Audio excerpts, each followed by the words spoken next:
Hello, my loves. I haven't seen you for a while. You haven't seen me for a while. I know things have been crazy.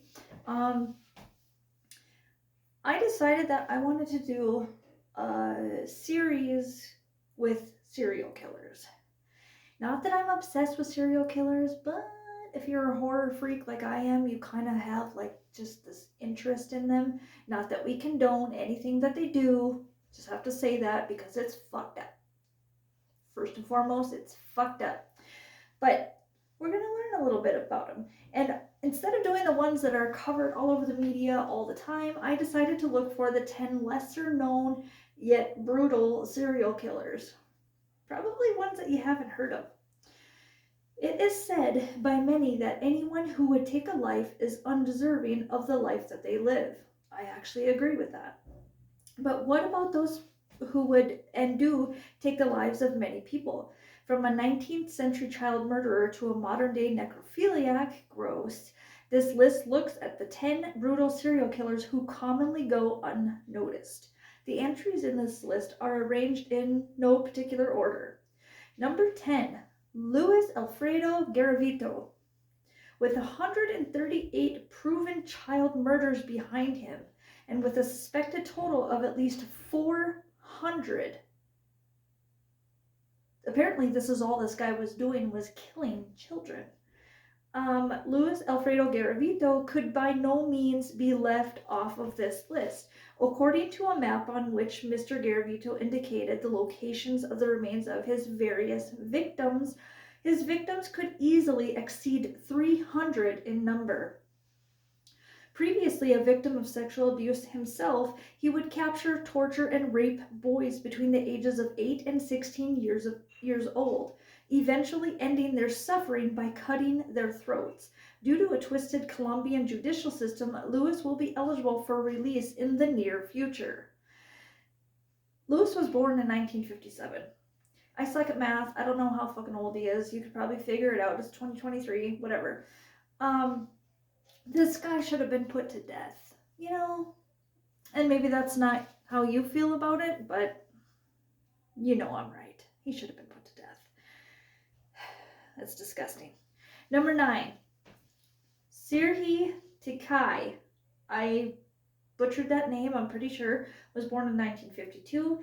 He's a cruel and sadistic necrophiliac. He's believed to have taken the lives of over 100 Ukrainian women. He derived enjoyment from the post-suffocation rape of his victims, all of whom were young women between the ages of 8 and 18.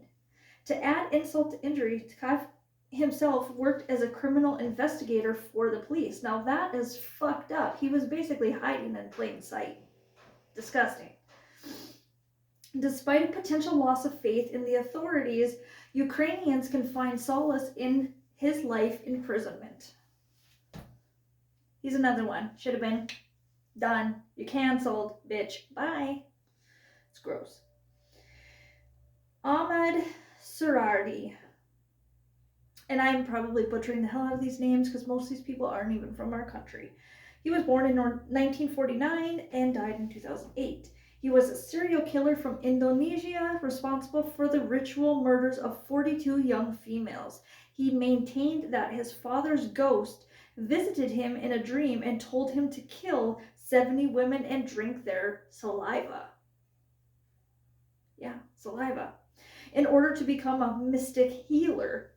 His incestuous sister wives were implicated in the ritual murders, wherein women and girls ranging in age from 11 to 30 were strangled with a cable after being buried waist deep in dirt. Saraji was executed by a firing squad in 2008. Bye, bitch. You know? Yeah, gross. Number 7, Sergei Ryhovsky. He was born in 1963, died in 2005. He was 280 pounds and was known as the hippopotamus. He could hardly be described as unintimidating. He made use of a plethora of murder techniques, including strangulation either by rope or by hand, hanging, body mutilation, and stabbing. Among his more gruesome murders, Saraji hung, disemboweled, and subsequently decapitated a 16-year-old boy. He succumbed to tuberculosis in 2005. That wasn't good enough. That's not good enough for me. But you know what?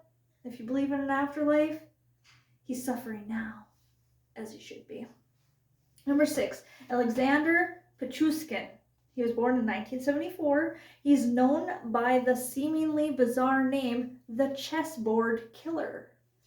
This deranged individual allegedly set out to kill as many people as there are spaces on a chessboard. Obviously, he's got a bit of a motherfucking obsession, and he's a fucking weirdo. Just my opinion. He later refuted this claim, confessing that he had not been caught. If he had not been caught, he would have continued killing intermittently, whatever that means. Attracted to the idea of having power over the life or death of another person, Pichushkin explained that he felt like God. Okay, while he was carrying out these murders, he would end the lives of his victims with a hammer blow to the head. Chillingly, he is quoted as saying, "I killed in order to live because when you kill, you want to live." He is currently serving the first portion of his life sentence, which he must spend in solitary confinement. Again, not good enough. He took a lot of lives. He's a sick motherfucker. Get rid of him. Cancel his ass. Bye. Number 5 on our list is Robert Hansen. He was born in 1939. If he wanted to establish a telltale sign that someone might be mentally unstable, perhaps it would be their theft of a chainsaw. That was only one of the charges eventually laid against Robert Hansen. However, as might be expected of a man who just stole a fucking chainsaw, an avid hunter, he evidently grew bored of hunting animals and decided to upgrade to human females. Of course. He would capture his victims, tie them up, and then fly them to a desolate area where he would set them free in order to hunt them down. He will spend the rest of his life in jail. This is just fucking disgusting. In fact, I think I've seen a movie about this, but yeah, it's disgusting. Sick motherfuckers. Number 4, Amelia Dyer, a female serial killer. There's not many of them, just a handful. She was born in 1837, died in 1896. Few would argue that murderers are anything but reprehensible. And fewer still would make that claim on behalf of child murderers. Amelia Dyer made a career out of so-called baby farming. I can already tell I don't like this bitch. Whereby she would take in children in return for payment. She would comfort parents giving up their children by saying things such as, "A child with me will have a good home and mother's love." Yeah, fucking right. Unfortunately for the parents, Dyer had no qualms about killing children. She is infamous for strangling the children by tying tape around their necks and apparently enjoyed watching them slowly suffocate. Let's just take a second, okay? As she put it herself, I used to like to watch them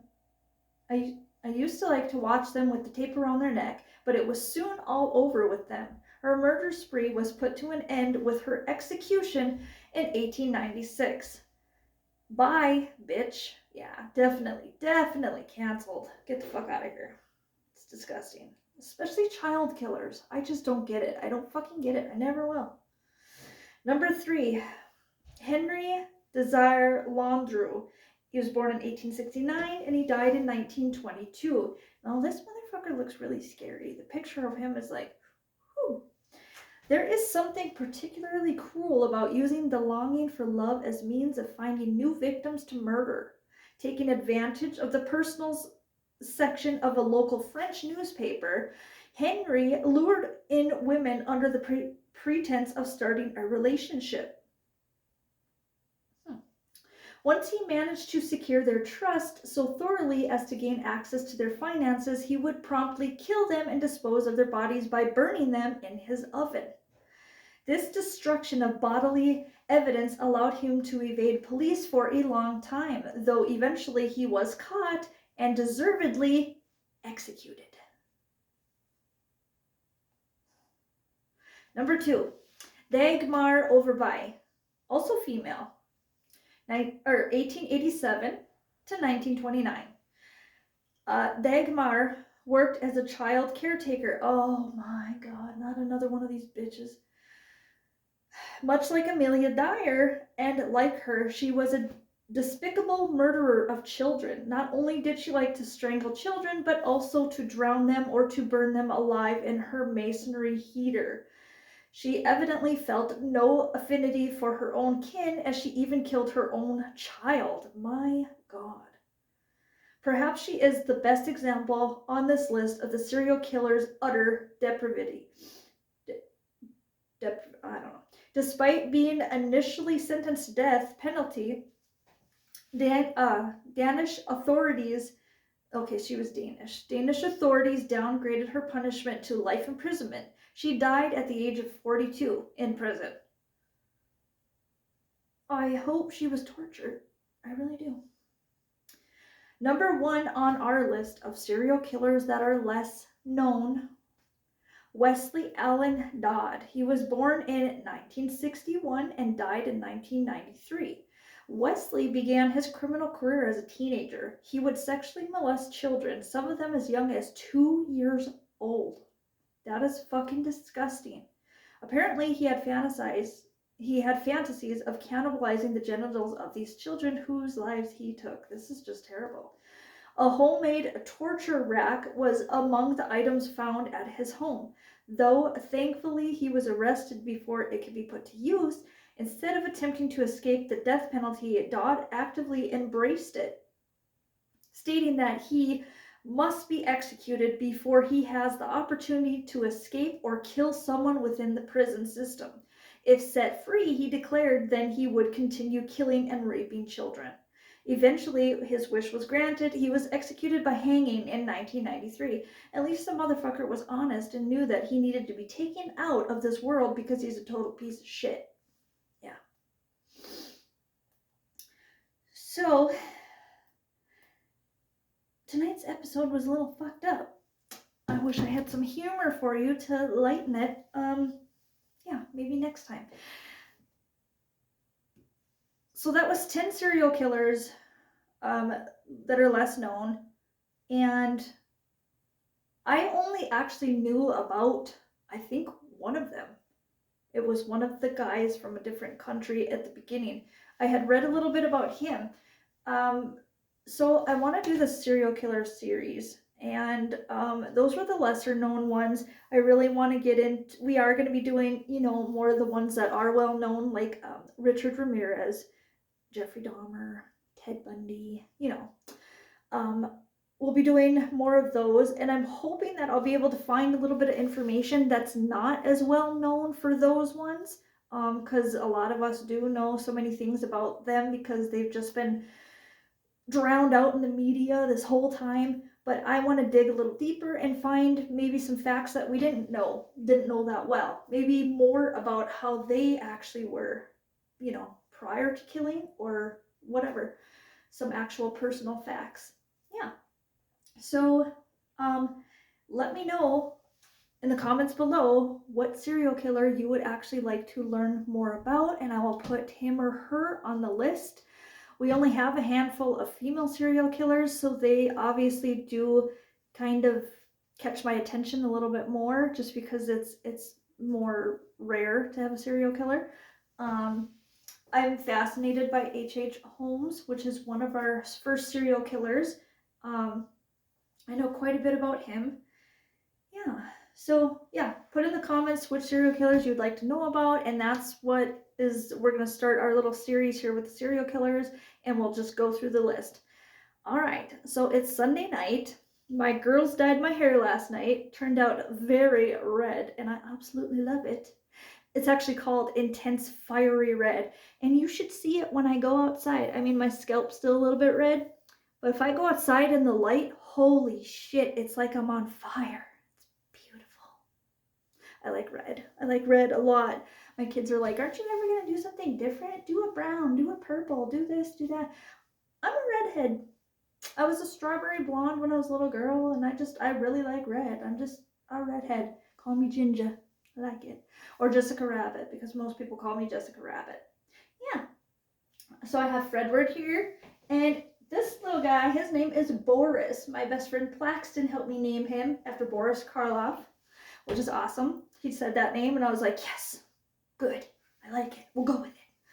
Yeah. So, like I said earlier in the comments, make sure to put serial killer that you would like to learn a little bit more about, maybe some personal facts. We'll get to all of them on the list. I already have a little list started, so maybe we have some in common. Yeah. Also, I'm going to be putting new merch in my merch store. There will be, I believe, some Christmas type things, Christmas gifts. There's some really cool things in there that would make awesome Christmas gifts, so you gotta check it out. In the description of this video, I'll put the link. It's not lit up, so you'll have to copy and paste, which is not hard. It's really simple stuff. We all know how to do it, you know. My 12-year-old's been doing that shit since she was like 6, so super easy. Anyways, check out the merch store, and I hope you find something that you like. There should be lots of stuff in there that's cool. I mean, if you love horror stuff and you love modeling, music, any of the stuff that I do, I'm sure you'll find something just for you. Check it out. I want you guys to all have a good, happy, safe week, and hopefully I'll have another video on here prior to Thanksgiving, but if not, have a happy Thanksgiving, and I love you all. I'll see you soon. Good night.